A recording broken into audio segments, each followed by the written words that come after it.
Well, welcome back to our thought reversal discussion. This is part two. In part one of this series, I looked at how to answer an MBE or a multiple choice question using an idea called thought reversal, which is basically a way of taking what you already know and applying it instead of trying to add more information and then figuring out an answer. I use the analogy of your mind as either an empty water bucket with a lot of holes in it or a waterfall like the Hoover Dam. And essentially, what we talked about was that if you approach studying and test taking as though your brain is this empty water bucket that you got to keep filling up with information, and of course, it's got big holes in it, so information is always leaking out, it's a constant frantic effort to keep filling the bucket. On the other hand, under the human potential movement, if you view your mind, and particularly your non-conscious brain, as a vast resource like a waterfall, like Hoover Dam, then there's plenty of water there. You just have to decide how to direct it to get maximum impact and maximum power. And so in thought reversal part one, we talked about how you apply that concept in answering a multiple choice question. And I invite you to check that out if you want to know more about how to answer any multiple choice question, certainly for the MBE. Well, today we're going to take thought reversal into another area. We're going to talk about how to deal with essay questions, and does the same concept work? And the short answer is yes, of course it does. A little bit like these daisies behind me or dandelions behind me, is that you can look at them and say, wait, something's wrong there. I mean, which one of those dandelions looks real and which one doesn't? You have an intuitive sense of that, but you get to choose. In preparing answers to essay questions, you get the same opportunity to choose. And the thought reversal that we want to talk about today is to take the traditional notion of what you do when you're faced with an essay, which essentially is to spot issues and recite rules. And that basic approach requires memorization primarily. That's the primary skill. Memorize the rules, cram them, and then recite them. We want to move from that concept to a different concept in which you have fact-driven analysis. Now, when you're doing fact-driven analysis, that requires knowledge, not memory. So again, what we're doing is moving from the empty water bucket or the nearly empty water bucket to the waterfall. When you apply that approach in writing essays, you're going to find that essay writing is much easier, it's much more natural, more words come to you, it's more fluent, and it has the added benefit of doing what the examiners really want to see in your essay writing. Now, I recognize that many of you will assume that you have to issue spot and use IRAC writing because that's what you learned in law school, and it's what the big box bar reviews teach you to do. This is why we call it thought reversal. If you can stand on the other side of that and look at it, I think you would notice very quickly that issue spotting and IRAC writing are very inefficient forms of writing. Very few lawyers in actual practice use either one of those approaches. And while they're appropriate for law school, they're really not very effective if you're trying to evaluate whether someone is ready to be a member of the bar. And the bar examiners know this as well. And so they don't reward IRAC and issue spotting the way you would normally think that they might. If you need statistical proof for that, just look at the pass rates. In general, in certainly almost every major jurisdiction, but across the United States, it's now taking people an average of 4 times to get through the bar exam. That's a big change from what it was 30 or 40 years ago. And in fact, in jurisdictions like California, Florida, New York, we have pass rates that are at or below 50% consistently for first-time takers, and even less for repeat bar takers. One reason for that is because too many people keep applying the same approach to their essay writing of issue spotting and rule recitation. Now, if you change that approach, what we've discovered over a couple of decades is that you get much better results for people, particularly repeat bar takers, because now what you're doing is really demonstrating the skill that the examiners want to see on an essay and not the ability to memorize and recite. Now, having said that and having invited you into that thought reversal process for just a few minutes, what I want to do is actually take an actual bar exam question. It comes from the Uniform Bar Exam, so it's a licensed question to us. And I want to break it down and show you what happens under both of these forms of the approach. In other words, we're going to look at our approach of fact-driven analysis, and then we're also going to look at the traditional IRAC approach and show you how you would approach these questions in those two ways and why they're different and why one, I think, is significantly better than the other. Now, if you're just listening to this discussion, I will read the question out loud to you, but I strongly suggest that you watch the video so that you can see the words for yourself and see what we're doing with them and how we put them together. I'm not going to be writing out an essay for you in either IRAC or in our writing style. That's not my goal today. What I want to do is focus primarily on one aspect of the writing, which is the law and argumentation piece. And the reason for that is that that's where most of this thought reversal has to happen. So what we're going to do is take a moment and then we'll go through this question together. I'll read it out loud. I'll tell you what I think is important from our standpoint, and then we'll go into the preparation, particularly of the law and the argument. Okay, now what you should be seeing on the screen if you're watching is an evidence essay from the Uniform Bar Exam. So we're using an actual question, and we're not going to take every part of the question. We're not going to do everything with the question. We just want to make the point about thought reversal for essay writing. So I'm going to read it and annotate a little bit as we go through with you. So it's an evidence essay question, and it starts out this way. 6 months ago, a woman was taken to a hospital following what she alleged was a sexual assault by a man during a fraternity party. The woman and the man were both seniors attending the college where the party was held. At the time of the alleged assault, the hospital's policy required that, quote, in all cases of alleged or suspected sexual assault, non-emergency patients must be interviewed by a victim counselor before receiving medical treatment, close quote. The woman was deemed a non-emergency patient and was told to wait in the waiting room to see a victim counselor. 3 hours later, the victim counselor finally interviewed the woman. Thereafter, hospital personnel treated the woman for her injuries and sent her home. I'm going to stop right there for just a minute. There's a couple of things to be aware of here. First of all, we've got obviously a woman, we've got a hospital, there's been a suspected sexual assault. And I suppose I should have said this might have been a trigger warning, but this is an actual question. So I wanted to give it to you pretty much the way that it comes from the bar examiner. In fact, exactly the way it comes from the bar examiners. Now, I think it's important as you're reading this, you don't want to overdo this in terms of trying to issue spot. We're going to show you what an issue spotter would do with it in our second go round. But for right now, as I'm reading about it, one of the first things that I note is that there's a hospital's policy, and I want to be aware of that policy and talking about what the policy might be. And so I might just underline that. And then we're going to continue to move through the question. So let's continue on. There was no contact between the woman and the man until 1 week later when the man sent the woman a text message on her cell phone. The text message said, quote, if you're upset about what happened, I can send you a check for $10,000 to help you forget the whole thing. I can also pay any medical expenses, close quote. The woman didn't respond. So what we've got here is a text message and some sort of an offer.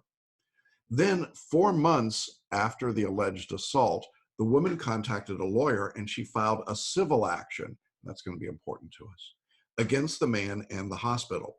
She sought damages from the man for physical injuries. According to the woman, these injuries were especially traumatic because of her belief in sexual abstinence before marriage and her lack of prior sexual experience. She sought damages from the hospital for exacerbating her injuries by negligently delaying her medical treatment. All right, so we've got the framework now. It's a civil case. There's going to be a case against the man and against the hospital. So those are our two defendants. All right, next paragraph says the man filed an answer admitting that he had had sexual relations with the woman, but asserting that they were consensual. In its answer, the hospital denied that its conduct had exacerbated the woman's injuries. So now we've got our two replies. Immediately after filing its answer, the hospital contacted the woman and it offered to settle the claim for $5,000. The woman refused the hospital's offer, so we have an offer to settle. Next paragraph. 5 weeks after the woman filed her suit, the hospital changed its policy on dealing with sexual assault victims to provide that, quote, in all cases of alleged or suspected sexual assault, immediate medical care will be provided to emergency and non-emergency patients, close quote. So now we've got a change in the policy post the lawsuit. All right, next paragraph says the woman's suit against the man in the hospital is now set for trial, and the following properly filed motions are before the court. And now we have 4 motions with some subparts to them. So let's just look at those before we've done anything. Now, you notice at this point, I haven't really tried to issue spot or do anything really other than identifying the facts of the problem. So we've got four calls of the question broadly. The first one is the hospital's motion to exclude evidence of its new policy providing immediate medical treatment to emergency and non-emergency patients in all cases of alleged or suspected sexual assault. So the first motion has to do with excluding evidence of the new policy. The second motion is the hospital's motion to exclude evidence of its offer to settle. Okay. The third is got two parts to it. The first is the man's motion to exclude evidence of his offer to pay the woman $10,000, and then the second is his offer to pay the woman's medical expenses. And then the fourth one is the man's motion to admit evidence that the woman had sexual relations with another student during her junior year. All right. So now those are the four questions. So really with that subpart in section 3, we've got 5 questions. All right, with that question in front of us, now I want to do the process of thought reversal, if you will, to talk about what's important and how we want to analyze this rather than just simply stab at it as an issue spotting memory recitation exercise. So having read the question, now what I want to do is try to briefly compare for you the way that an issue spotter, a traditional bar taker, would answer a question, and the way that a thought reversal student using this different approach that we've been talking about, an intuitive student, might approach the same parts of it. And as I said, I'm not going to try and go through the entire question and write it all out. I just want to give you the core of the arguments and try and make the distinction. You recall that in the first part of the question, we've got a motion to exclude evidence of a subsequent remedial measure.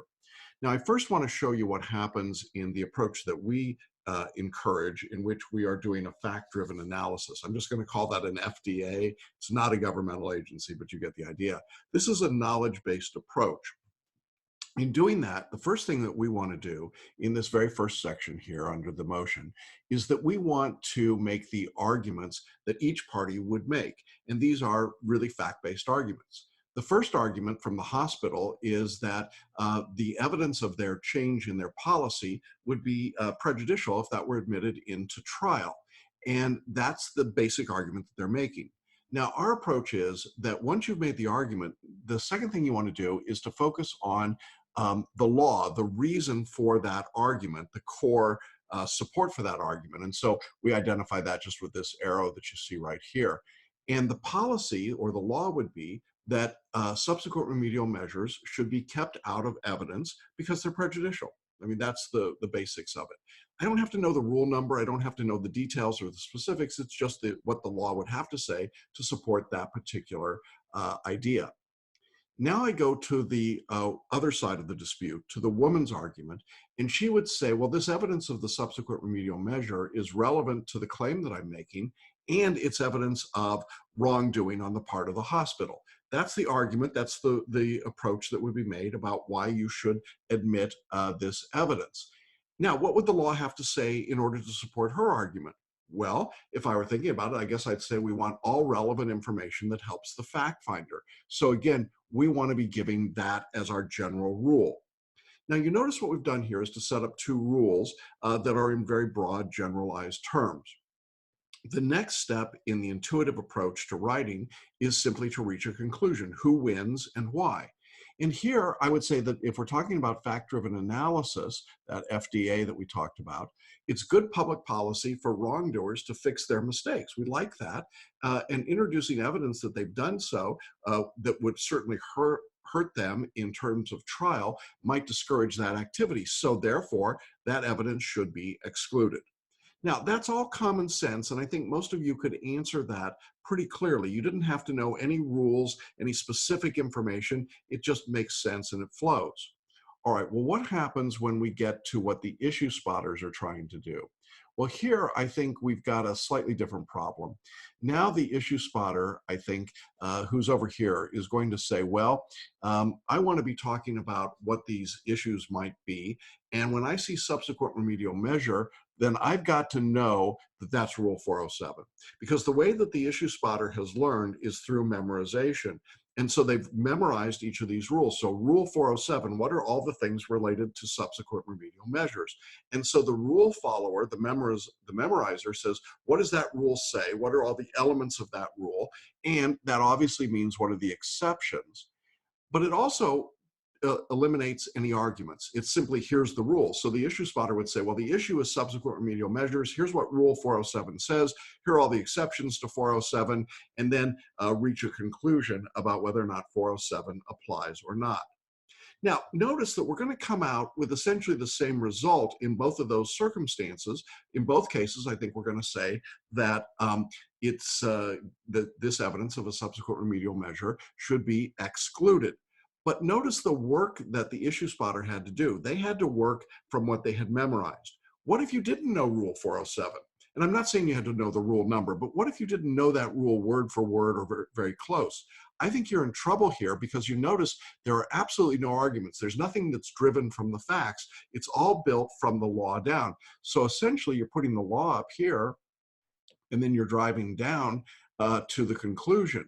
Whereas in our approach, you're trying to drive from the facts at the bottom down here up to the conclusion.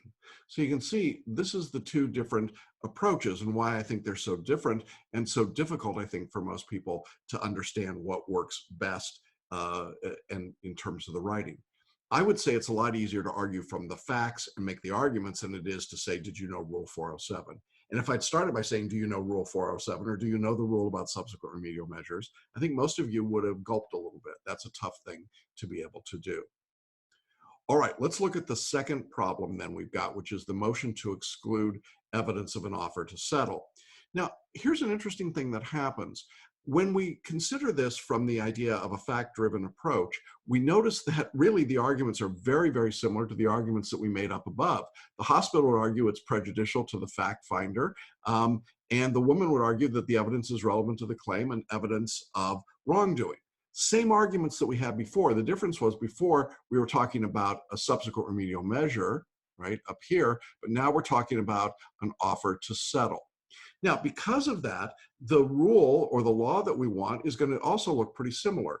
The hospital's argument is, look, the law would say we want to not introduce offers to settle because that would be bad public policy. And the woman would argue, well, we want all the relevant information that helps the fact finder. When we get to the fact-driven analysis, well, we want parties to settle, and introducing evidence that would discourage that activity should not be done. Pretty straightforward application, and pretty easy to write because you've already put together the structure in the first section. Now, here's the point I really want to make. If you're an issue spotter, you don't get to take advantage of any of that, because if you're an issue spotter, what you're doing is you're saying, oh, offers to settle, that's Rule 408, and that's a different rule, and I got to now know a completely different rule. So I knew Rule 407 up here, but now I also have to know Rule 408, and that is a different set of information, and I've got to start all over again with the exceptions and all of the details of the rule. Now, in my mind, that's a lot more difficult to know those two rules than to simply go, the logic of the argument already exists. And again, if you're going from the law and driving down, if you don't know the law, you're in trouble. So what's Rule 408 say? So now I've got to know the offers to settle rule, and I've got to know if that's different than the decision up here on subsequent remedial measures. So my point is that while you'll end up in the same place, you got to do a lot more work if you are working through a recitation of rules and a spotting of issues. And I haven't even gotten to the point of talking about whether or not there are other issues you might have discussed in these two first questions, like, is there a different set of rules for hospitals because they're nonprofit or because they have a higher standard of care? Or, is there some difference with respect to the amount of the settlement offer or the claim or the distinctness of the remedy? We didn't go into any of those things, but I have seen answers from issue spotters that try to move into those areas. So I think it's just much more difficult to write in that way. All right, we'll move on quickly. Motion 3 was the motion to exclude the evidence of the man's offer to pay $10,000 to women. Remember, he does this in a text that he sends. And so the man's argument is that the settlement offer should be excluded. Why? Well, I think he would say, in terms of the law, offers to settle are inadmissible. Remember, we've already done that analysis up here, didn't we, when we talked about the offer to settle in section 2. So we don't have to rethink that. We don't have to come up with a brand new rule. Now, the woman's argument is, well, no, this offer was relevant and it was made prior to her ever filing the suit. So it's really not an offer to settle at all. So factually, it's not an offer to settle. I want you to get that distinction because it's factually not an offer to settle since there was no lawsuit. A lot of issue spotters miss this entirely. They just see offer to settle and they jump all over it. So the offer to settle before a lawsuit would be admissible. That would be the law that would have to be in effect in order for her claim to prevail. Now, it may be that you don't know if that's true or not, but that is what the law would have to say if she's going to be successful. When we get to the conclusion, the fact-based or the fact-driven analysis, what we would say is there's no dispute at the time that he made the offer, so that offer, there's no reason for that offer to be excluded, and that's going to be the correct answer. All right, but now let's look at what happens if you are trying to recite rules. At this point, what you have to know is that Rule 408 comes in, right? We still had the offer to settle, but now we have to know, we said we needed to know the exceptions before. Well, now we have to know it for sure. If it's prior to a lawsuit, then the disputed claim is going to be applied. So because the offer was made before a lawsuit, the claim comes in. We end up in the same spot, but again, you had to get there if you were a memorizer by knowing that exception. If you weren't a memorizer, you could get there because common sense and logic tells you that he can't make an offer to settle before she's filed a lawsuit. Maybe she's not going to do anything at all. He doesn't know that. And so it makes a lot more sense to exclude the evidence based on that first line of analysis, and it's got arguments in it, than it is to sit there and say, what's 408 say and what are all the relevant exceptions? I hope this is beginning to make sense to you, that if you've been working from an issue spotting rule memorization standpoint, you're actually doing a lot more work than someone that's just letting the facts lead them into the answer itself. All right, section 4, which is really 3B if you want, was the man's offer to pay medical expenses. Now, again, if we're doing it in the intuitive method, the man's argument is that a settlement offer should be excluded. I mean, he's making an offer to pay medical expenses, that's a settlement offer, and therefore the rule would be that offers to pay medical expenses are inadmissible. What's the woman's argument? Well, she'd say, well, it's relevant, and again, it was made prior to her filing any lawsuit, and so the law for her would have to say that an offer to make a payment before a lawsuit would be admissible as evidence of wrongdoing. All right, now, what do we do with that?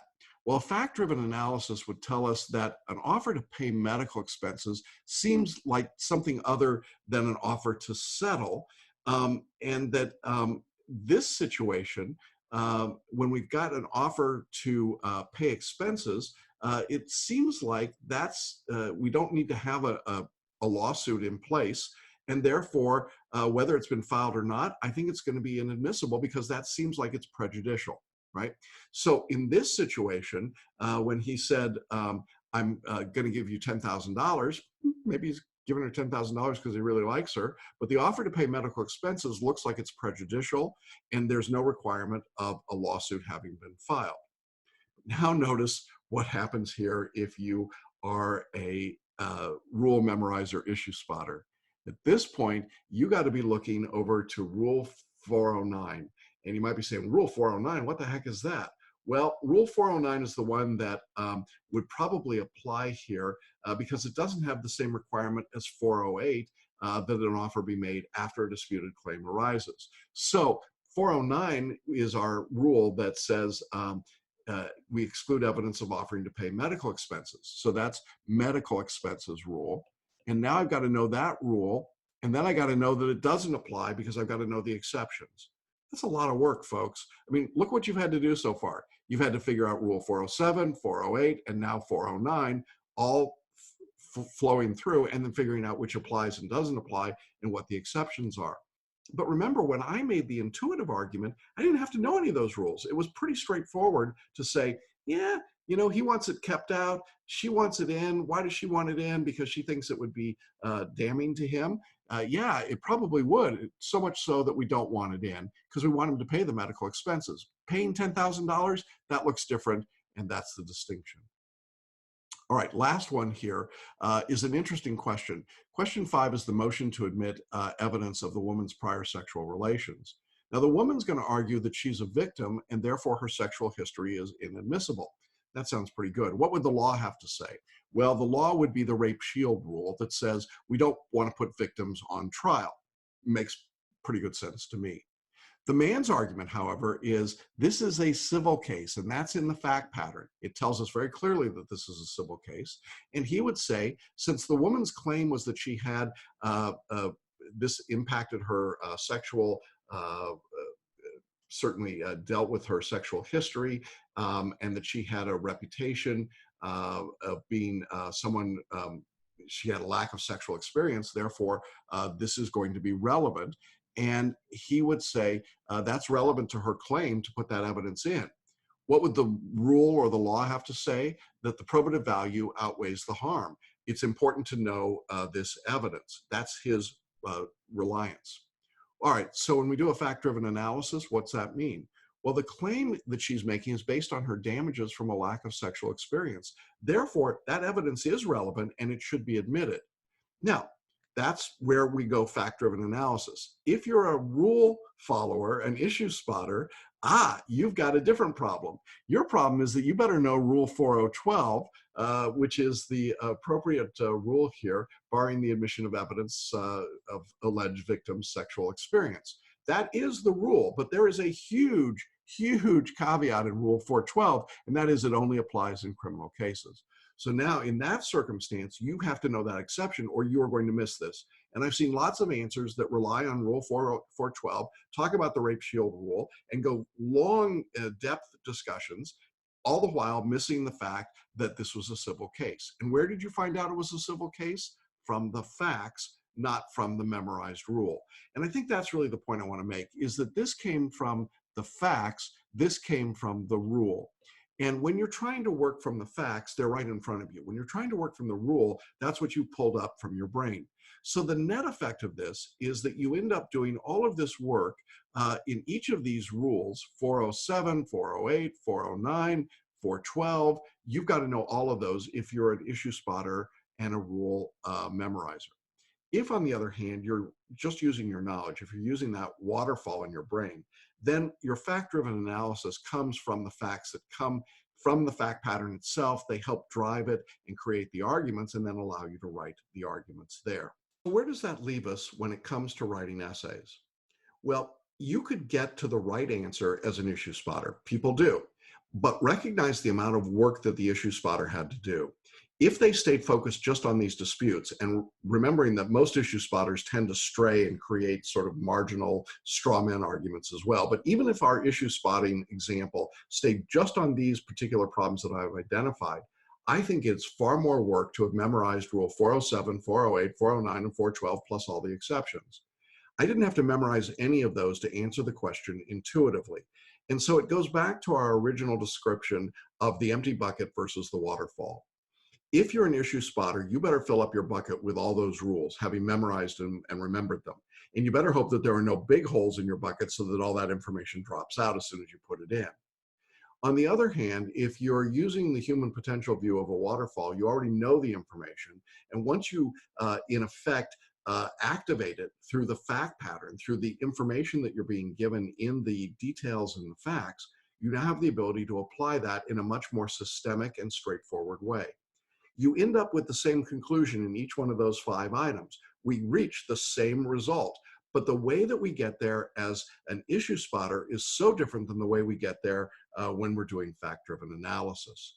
So I think the takeaway for anyone that's considering this idea of thought reversal is that instead of forcing yourself to do all this extra work and then hoping that your bucket doesn't have too many holes or they're not too big or you can keep pouring more water in faster than it can leak out, instead of that, try taking what you already know and applying it to the problem in front of you to create this argument-driven, fact-based analysis. When you do that, your writing gets much better. Now, in our course, we show you how to do that in a very straightforward way, step-by-step, actual paragraphing, structure, and so on. Today, all I wanted to do was to explore the concept to help give you an idea of comparing the two areas one against the other. I hope this is helpful to you. Look forward to sharing with you some other thought reversal ideas in the near future, and wish you well as you write your essays.